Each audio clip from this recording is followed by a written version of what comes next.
Hello friends, welcome to my channel excellent coaching. आज का topic है ageing, death and bereavement. Bereavement मतलब जब हम किसी के डेथ के बाद अफसोस मनाते हैं, उसको बिरीवमेंट बोलते हैं।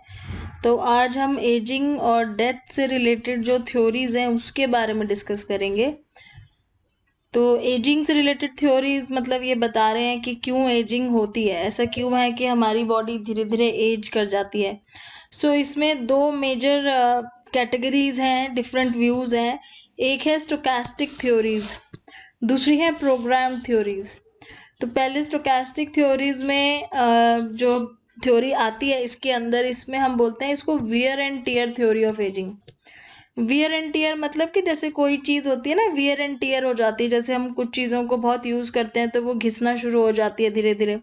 वो वियर एंड टियर बॉडी के लिए भी सेम वो यूज़ कर रहे हैं वर्ड, कि जैसे जैसे बॉडी बहुत यूज़ होती है, चीज़ें बहुत यूज़ होती है हमारी बॉडी लाइफ टाइम, तो धीरे धीरे वो भी, उसके अंदर के भी जो सेल्स होते हैं वो डैमेज होना शुरू हो जाते हैं, वियर एंड टियर होना शुरू हो जाते हैं। तो ये डैमेज जो होता है वो इंटरनल, अंदर कुछ हमारी बॉडी में कुछ चीज़ें होती हैं इंटरनल सोर्सेज, उसकी वजह से भी हो सकता है, एक्सटर्नल सोर्सेज की वजह से भी हो सकता है।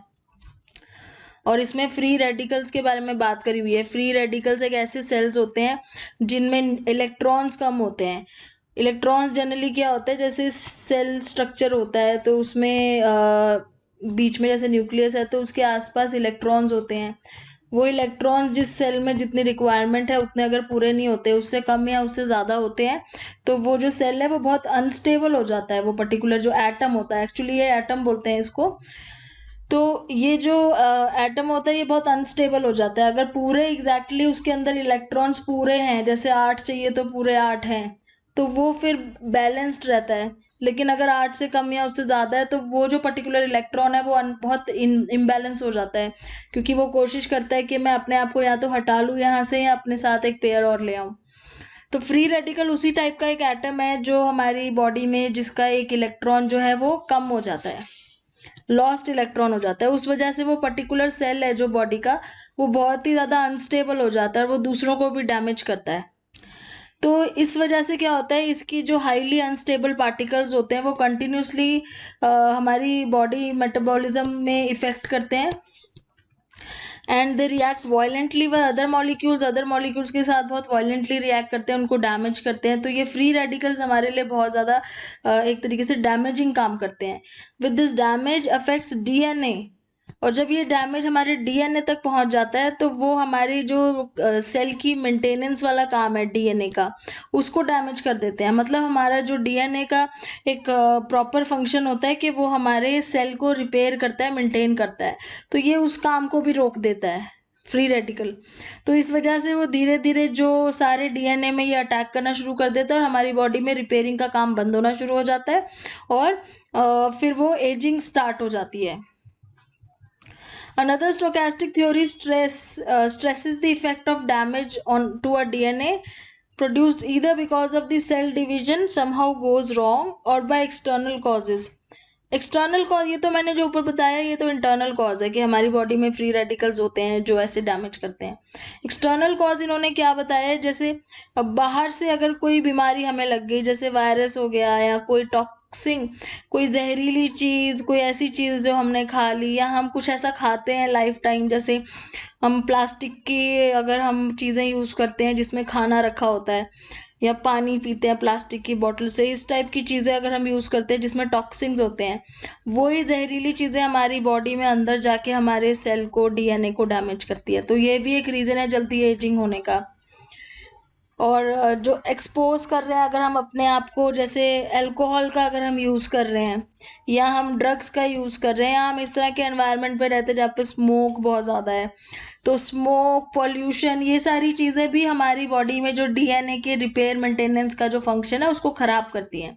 उससे क्या होता है, प्री मैच्योर एजिंग होने लग जाती है, पहले से ही स्किन में वो जो रिंकल्स वगैरह हैं वो सब दिखना शुरू हो जाते हैं।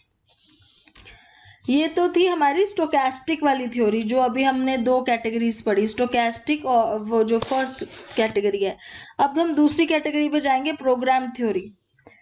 प्रोग्राम थ्योरी क्या कह रही है कि एक जेनेटिक प्रोग्रामिंग है हमारी बॉडी के अंदर, ageing primarily to genetic programming. क्यों जेनेटिक प्रोग्रामिंग ऐसी हो रखी है जिस वजह से हमारी बॉडी जो है वो एज कर जाती है। तो every living cells contain a kind of built in biological clock. तो सबके अंदर एक बायोलॉजिकल क्लॉक है, जब वो क्लॉक में धीरे धीरे एजिंग होने का टाइम हो जाता है तो बॉडी एजिंग की तरफ बढ़ जाती है। ऐसा ये थ्योरी कह रही है कि ऑलरेडी ऐसी प्रोग्रामिंग हो रखी है हमारी बॉडी में कि कितने टाइम तक उसको जो है यंग रखना है बॉडी को, फिर धीरे धीरे कितने टाइम के बाद उसको एजिंग के लिए स्टार्ट कर देना है। लेकिन वो क्लॉक कहाँ पे लोकेटेड है, उसके लिए अगेन इन्होंने डीएनए का ही नाम लिया है कि डीएनए ही है वो जगह जहाँ पे ये बायोलॉजिकल क्लॉक है। और डीएनए में कुछ जो क्रोमोसोम्स होते हैं उनका ऐसा स्ट्रक्चर होता है, उसमें ये बोल रहे हैं कि क्रोमोसोम्स के अंदर इस टाइप के जो क्रोमोसोम्स का स्ट्रक्चर होता है उसमें एक चीज होती है जिसको टेलोमरीज कहते हैं, टेलोमरीज। सो इनमें टेलोमरीज में जो ये जो एंड का पार्ट है इस पे एक कैप सी लगी होती है ऐसे अलग से, जो क्रोमोसोम्स की जो एंडिंग है दोनों साइड पे इसमें कैप टाइप की होती है। इस कैप के अंदर एक चीज होती है जिसकी वजह से हमारी बॉडी के सेल्स रिपेयर होते हैं। तो this cap is called telomerase, the cap that ends of our chromosome। तो इसको टेलोमरीज बोलते हैं, ये जो चारों साइड पे आपको दिख रहे हैं।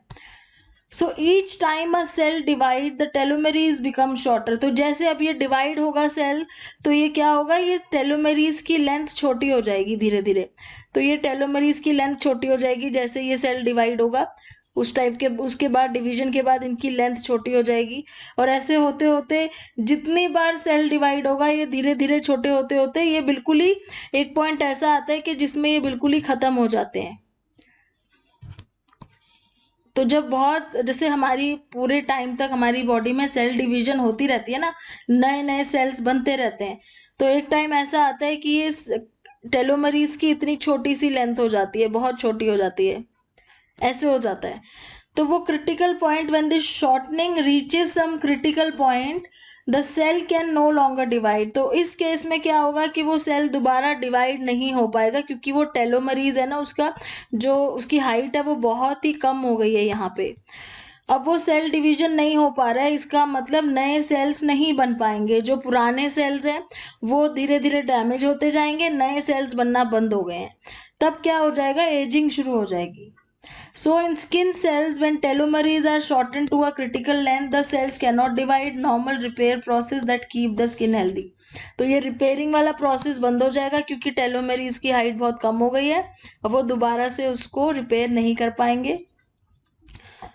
And our program theory stress the fact that our immune system seems to wind down over time, that our endocrine system and the neural areas that control is decreasing with it। तो क्या होता है कि कह रहे हैं कि और एक और प्रोग्रामिंग हो रखी है बॉडी में कि कुछ टाइम बाद जो इम्यून सिस्टम है वो धीरे धीरे वाइंड अप होने लग जाएगा और जो एंडोक्राइन सिस्टम है उससे रिलेटेड जितने भी न्यूरल एरियाज हैं जो उसको कंट्रोल करते हैं वो धीरे धीरे कम होना शुरू हो जाएंगे एज के साथ। So these system regulate our basic process metabolism, so they decline, our vitality drops too। तो यही सारे सिस्टम है जो हमारे मेटाबॉलिज्म को कंट्रोल करते हैं और अगर ये डिक्लाइन होना शुरू हो जाते हैं तो ऑटोमेटिकली मेटाबॉलिज्म स्लो डाउन होना शुरू हो जाता है और एजिंग स्टार्ट हो जाती है। Support for the program theories is provided by several observations. First, each species has a characteristic maximum lifespan। एक तो ये सपोर्ट है इस थ्योरी की कि हर स्पीशीज में एक लाइफ स्पैन होता है। जैसे हर स्पीशीज के लिए आपको वो बता सकते हैं बायोलॉजिस्ट के ये कितने साल तक जीते हैं, इनकी क्या एवरेज लाइफ स्पैन होता है। This suggest that life length of life is amount build into different species genetic code. इससे तो यही पता चलता है ना कि सबकी एक बायोलॉजिकल क्लॉक होती है। Second, longevity appears to be inherited trait. One rough indicator of how long you will live is the life span of your parents and grand parents. दूसरी सपोर्ट इस थ्योरी को ये करती है कि आपके डीएनए में ही, आपके इनहेरिटेड ट्रेट में ही लॉन्गिटिविटी आती है। अगर आपके ग्रैंड पेरेंट्स और पेरेंट्स की लाइफ बहुत लंबी होती है तो उससे आपकी भी लाइफ लंबी होती है। So this to suggest an important role of genetic factors. तो इससे ये पता चलता है कि जो जेनेटिक फैक्टर है उसका रोल है हमारी एजिंग में। तीसरा क्या है, Age related changes in our body show a regularity that is hard to explain without reference to genetic factors. तो एज रिलेटेड चेंजेस होते हैं जो हमारी बॉडी में, वो बहुत ही रेगुलरली चलते हैं. Some findings suggest that certain cells do indeed divide only a set number of times before dying. तो कुछ ऐसे सेल्स हैं जो एक पर्टिकुलर टाइम ही डिवाइड होते हैं, उससे ज़्यादा नहीं होते. No environmental condition seem capable of altering. अब इसमें कहते हैं कि एनवायरमेंट से कोई फर्क नहीं पड़ता. एनवायरमेंट आप कितना भी बेटर कर लो या कितना भी अवॉइड कर लो हार्श एनवायरमेंट, फिर भी कुछ ऐसे पर्टिकुलर प्रोग्रामिंग हो रखी है सेल्स के अंदर ऑलरेडी कि वो इतनी बार ही डिवाइड होंगे, उससे ज़्यादा डिवाइड नहीं होंगे. Which group of theories is the most accurate. अब इन दोनों में से कौन सी ज़्यादा एक्यूरेट हमें लग रही है? स्टोकेस्टिक थ्योरी ज़्यादा एक्यूरेट लग रही है, जहाँ पे वो बोल रहे हैं कि वो जो सेल होते हैं फ्री रेडिकल वो डैमेज करते हैं और अगर एनवायरनमेंट ख़राब हो तो जल्दी हो जाता है. या फिर हमें प्रोग्राम थ्योरी ज़्यादा एक्यूरेट लग रही है, जहाँ पे ये बोल रहे हैं कि ऑलरेडी सब कुछ प्रोग्राम्ड होता है, हम उसको रोक नहीं सकते. अब इसमें ये बोल रहे हैं कि no one theory is supported by sufficient evidence. कोई दोनों में से ऐसी थ्योरी नहीं है जिसको हम 100% करेक्ट ले सकते हैं. हमको दोनों के ही थोड़े थोड़े फैक्टर्स लेने पड़ेंगे. जैसे ऊपर वाली थ्योरी में ये जो एनवायरनमेंट वाला फैक्टर है ये बहुत ज़्यादा सही है कि अगर आप ज़्यादा पॉल्यूशन, ज़्यादा धूप, ज़्यादा स्मोक वैसी चीज़ों में एक्सपोज करोगे अपने आप को तो आपकी स्किन जल्दी एज करने लग जाएगी. और इस थ्योरी की भी बात सही है कि कुछ चीज़ें प्रोग्राम्ड होती हैं, हम कितना भी रोक लें आप एजिंग को नहीं रोक सकते. तो दोनों थ्योरीज में से कुछ कुछ चीज़ें बहुत ज़्यादा सही चीज़ें बताई हुई हैं. और लेकिन हम अपनी जो एजिंग प्रोसेस है उसको थोड़ा सा बेटर कर सकते हैं. उसके कुछ स्टेप्स हैं, जैसे कि अगर हम हेल्दी डाइट लें जिसमें फ्रूट्स, वेजिटेबल्स हो, होल ग्रेन्स हो, जिसमें कोलेस्ट्रॉल ना हो, इस टाइप की चीज़ें खा के हम अपने इम्यून सिस्टम को हेल्दी रख के अपनी एजिंग को स्लो कर सकते हैं. रेगुलर एक्सरसाइज करके अपने आप को एक्टिव रख के ज़्यादा हमेशा कुछ ना कुछ एक्टिविटी में इन्वॉल्व होके, सन से एक्सपोजर कम रख के, अगर हम सन में ज़्यादा सनलाइट में ना जाएं और अपने आप को सन से बचा के रखें तो एजिंग का जो प्रोसेस है वो धीरे धीरे मतलब वो स्लो हो सकता है, क्योंकि सन के एक्सपोजर से हमारी स्किन में रिंकल्स जल्दी आते हैं, स्पेशली अगर आप 11 से 4 के बीच में सनलाइट में जा रहे हो. स्ट्रेस रिड्यूस करके, किसी तरीके से स्ट्रेस को रिड्यूस रखें, स्ट्रेस की वजह से बॉडी पे इफेक्ट ना होने दें. फिर है कि स्मोक करना और अल्कोहल पीना, ये दोनों चीज़ों को अगर हम अवॉइड करें, इससे भी हम हेल्प कर सकते हैं अपनी बॉडी को ज़्यादा देर तक एक्टिव और ज़्यादा हेल्दी रखने में. लाउड नॉइज से भी अपने आप को बचाना है. Having noted the danger of smoky bars, जहाँ पे बहुत मतलब लाउड नॉइजी बहुत ज़्यादा, जैसे वो म्यूज़िक बज रहा होता है या इस टाइप की जगह होती है, उससे भी बहुत सीरियस जैसे हमारे कानों में बहुत ज़्यादा उससे डैमेज होता है. तो ओल्ड एज में वो जल्दी होना शुरू हो जाता है. फिर plus cultivating certain aspects of personality में कुछ इस तरह की चीज़ें अपनी कल्टिवेट करना, जिसकी वजह से आप थोड़ा अपने आप को और बेटर तरीके से हेल्दी और यंग रख पाओ. तो कुछ ट्रेट्स हैं इसमें पर्सनालिटी के, जैसे कॉन्शियसनेस, मतलब कि अपने आप को नीट और ऑर्डरली और डिपेंडेबल रखना. इन सब चीज़ों से पर्सनालिटी में जो है वो आपकी पर्सनालिटी को ज़्यादा देर तक हेल्दी रखने में हेल्प करते हैं. प्लस लास्ट पॉइंट इसमें जो है, consider the benefits of faith. A growing body of evidence suggest that people who hold religious beliefs live longer and happier life. तो कोई ना कोई बिलीफ होना किसी चीज़ पे, उससे भी ज़्यादा एक होप मिलती है और होप मिलने से ज़्यादा हैप्पियर और लॉन्गर लाइफ जीने के चांसेस होते हैं. इसके बाद आता है कि meeting death and facing end of the life. किस तरीके से डेथ को एक्सेप्ट करना, उसको फेस करना. तो पहले यहाँ पे अलग अलग टाइप की डेथ्स बताई हैं. जैसे फिजियोलॉजिकल डेथ, मतलब जब फिजिकल प्रोसेस बंद हो जाते हैं. ब्रेन डेथ, मतलब जब ब्रेन जो है वो टोटली इनएक्टिव हो जाता है फॉर एटलीस्ट 10 मिनट्स. फिर सेरिब्रल डेथ का मतलब है जब जो सेरिब्रल कॉर्टेक्स की जो एक्टिविटीज़ है वो बंद हो जाती है. And Social death refers to process through which other people relinquish their relationships with the deceased. Social death मतलब आपके अपने किसी जान पहचान के पर्सन की या किसी रिलेशनशिप की डेथ होती है तो वो सोशल डेथ हो गई. अब इसमें should individuals have the right to die, एक यहाँ पे वो डिस्कस किया हुआ है कि जो लोग बीमार होते हैं, जो जैसे पैरालिसिस हो जाता है, जिनको पूरा लाइफ टाइम पैरालाइज्ड होते हैं, तो क्या उनको एक राइट होना चाहिए अपने आप को वो कराने के लिए, अपनी डेथ के लिए रिक्वेस्ट करने के लिए. मतलब क्या फिजिशियंस को अलाउड होना चाहिए उन इंडिविजुअल्स को, अगर वो चाहते हैं कि वो ना जिए और तो उनको हेल्प करें उस टाइम डेथ को एक्सेप्ट करने में. तो ऐसे ही एक डॉक्टर थे, डॉक्टर जैक केवोर्कियन, इनको वो भी बोलते हैं डॉक्टर डेथ भी बोलते हैं. इन्होंने भी एक कैंपेन चलाया था कि जो लोग बहुत बीमार होते हैं, जो जो बिल्कुल ही लेटे रहते हैं, जो बिल्कुल हिल नहीं सकते हैं, जो बिल्कुल डिपेंडेंट होते हैं दूसरों पे, और उनकी लाइफ में कोई होप नहीं होती कि वो ठीक हो जाएंगे, उनकी बॉडी टोटली इस तरीके से पैरालाइज्ड हो रखी होती है, तो उनको एक चॉइस होनी चाहिए कि वो अगर आगे अपनी लाइफ को टर्मिनेट करना चाहते हैं तो उनको करने देना चाहिए. और इनको बाद में जेल भी हो गई थी इस चीज़ के लिए, क्योंकि इन्होंने एक ऐसे ही पेशेंट को हेल्प करी थी जो बहुत बीमार था कई सालों से, और ना ही उसने ठीक होना था, तो उसने ही विश टू डाई, तो इन्होंने उसकी हेल्प करी थी, तो इनको जेल हो गई थी इसके लिए. तो यहाँ पे फिर एक ये आ जाता है क्वेश्चन कि क्या ऐसे लोगों को हमें जिंदा रखना चाहिए हमेशा, जो वो इतनी मुश्किल से जो अपनी लाइफ कंटिन्यू करते हैं, दूसरों पे डिपेंडेंट होते हैं, कुछ नहीं कर पाते, या उनको एक राइट होना चाहिए अपनी लाइफ को खुद ख़त्म करने का. देन एलिजाबेथ कुबलर रॉस ने एक स्टेजेस बताई हैं कि जब जैसे किसी को पता चलता है कि वो मरने वाला है, मतलब जैसे किसी को कैंसर है और उसको पता है कि वो ठीक नहीं होगा, तो उस केस में वो कौन कौन सी स्टेजेस से निकलता है वो पर्सन, जिसको पता है कि वो नहीं बचेगा.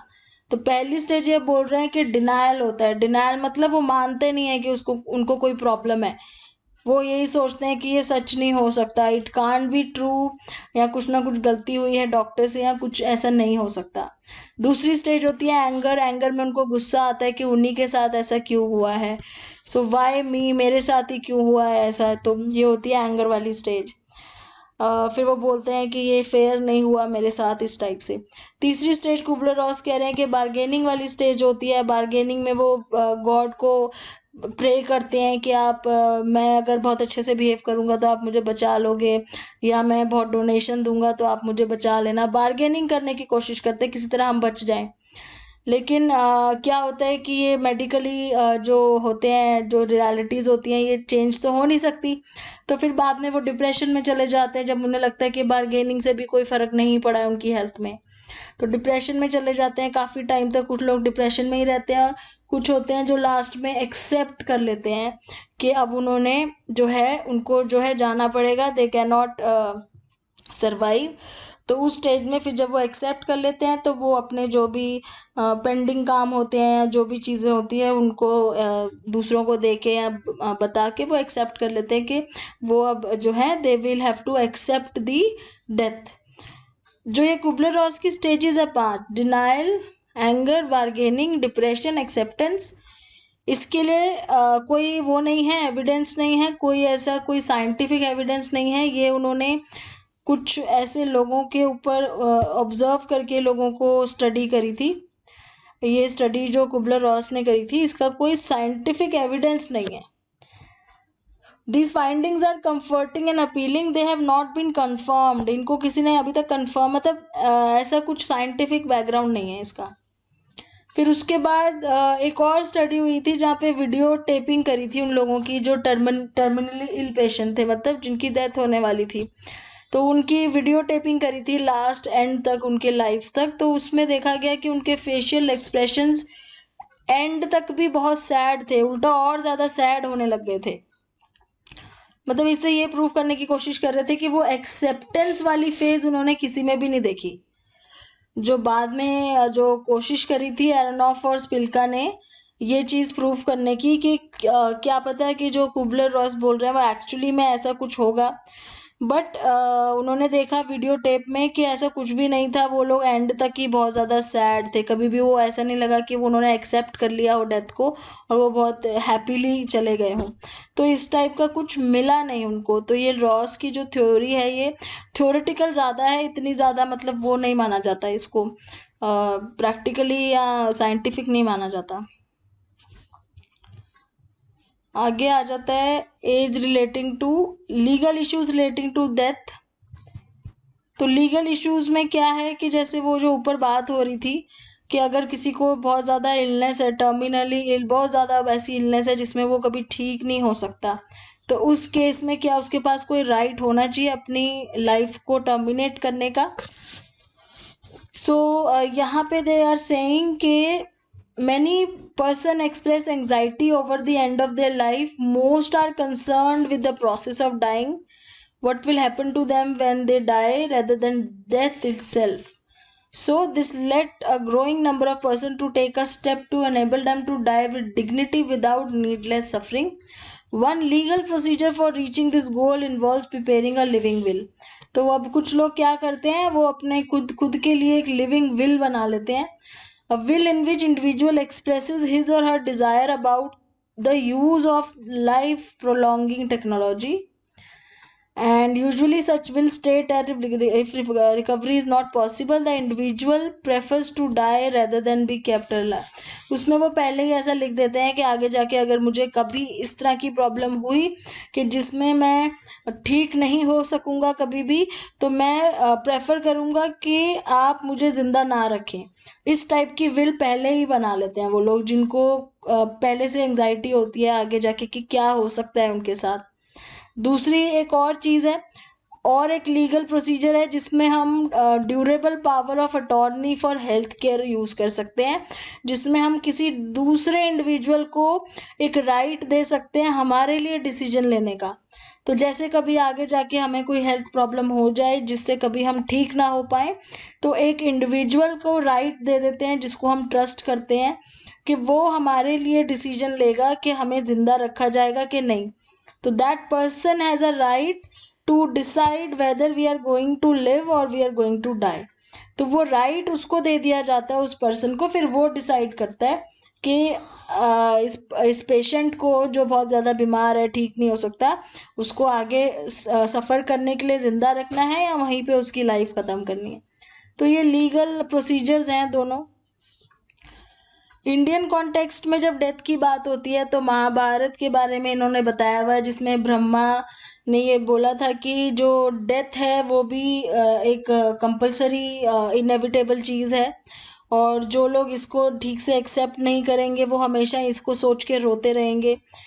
लेकिन इसको कोप करने के लिए गीता में बहुत सारी चीज़ें बताई हुई है, जहाँ पे वो बोलते हैं कि जो डेथ है वो बॉडी की होती है, सोल की नहीं होती। सोल इमॉर्टल होती है, वो दोबारा से बॉर्न हो जाती है, रीबर्थ हो जाता है।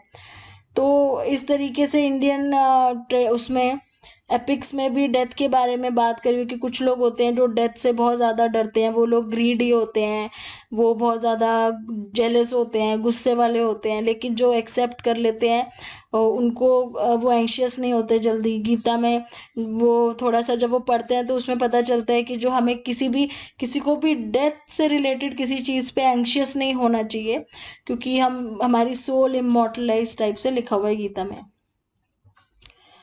सो यही था डेथ के बारे में।